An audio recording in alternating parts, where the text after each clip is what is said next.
Hi friends, నేటి మాట లోపల ఒకటి ఏంటంటే సేకరించినటువంటి ఒక విషయం గురించి మనం తెలుసుకుందాం. ఏంటిదంటే, ఒక ఫోటోగ్రాఫర్ ఏం చేశాడట, తన షాప్ ముందు ఇలా రాసి పెట్టాడట. ఏమని?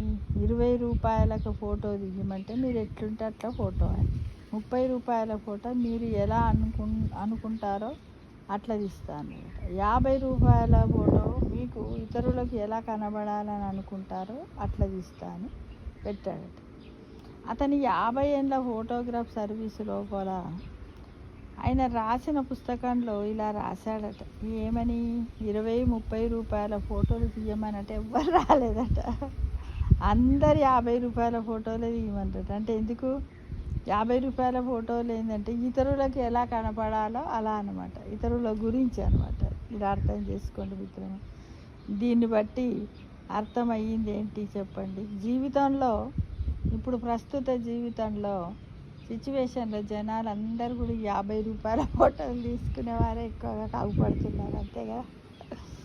3 రోజుల పెళ్ళికి 30 రోజుల సంపాదన ఖర్చు పెట్టినట్టు 20 రూపాయల ఫోటో కొరకు ఎందుకు ఇష్టపడడం లేదో మనం ఇక్కడ తెలుసుకోవాలి.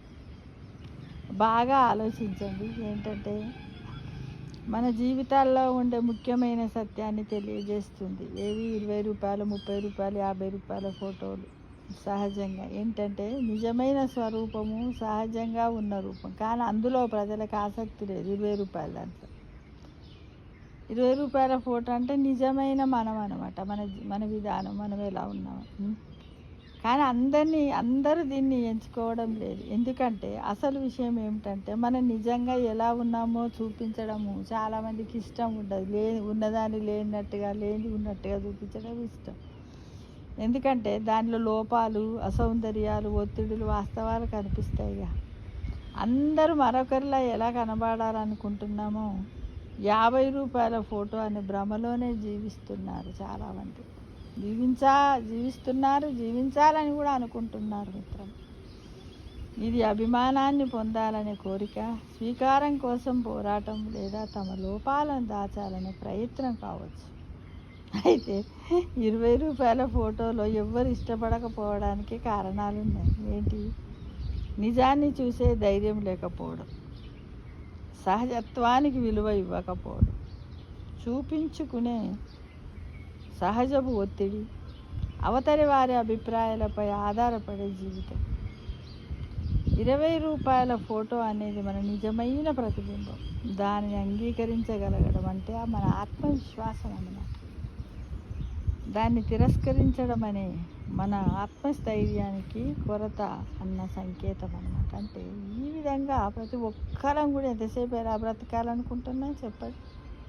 అందరము 50 రూపాయల ఫోటోని, 50 రూపాయల ఫోటో ఏంటంటే మనం ఏంటంటే ఒక ధనవంతుడిలాగా ఇట్లా తీయంటే ధనవంతుడు వేసాం అన్నీ వేసేసి తీస్తాడు. స్టూడియోలో ఉంటాయి కదా, ఒక బీదవాడిలాగా, లేకపోతే ఒక సన్యాసిలాగా, ఒక సమాజంలో మనం సేవ చేస్తున్నట్టుగా. అంటే మనం ఎట్లా చెప్తే అట్లా తీస్తాడు. కాబట్టి ప్రస్తుతం ప్రతి ఒక్కరు కూడా సొసైటీలో ఏం కోరుకుంటున్నారు మిత్రులు?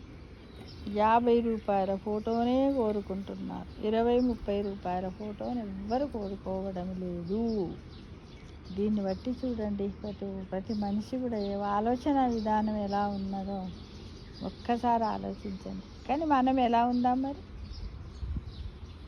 20 రూపాయల ఫోటోలానే ఉందాం, మనలానే ఉందామని మనం అందరం కూడా ఆశిద్దాం ఫ్రెండ్స్. అందరము కలిసి అలానే ఉందాం. మన సహజ విలువలే, సహజం ఎక్కడికి పోదు. మనం ఇంత మెరుపుల మీద దిద్దుకుంటే ఏమవుతుంది? మనం బాగా తయారయ్యి ఒక పెళ్ళికి పోదామని బయటకు వెళ్ళి బస్ స్టాప్ దగ్గరికి నడుచుకుంటూ పోతాం. ఫర్ ఎగ్జాంపుల్ చెప్తున్నా.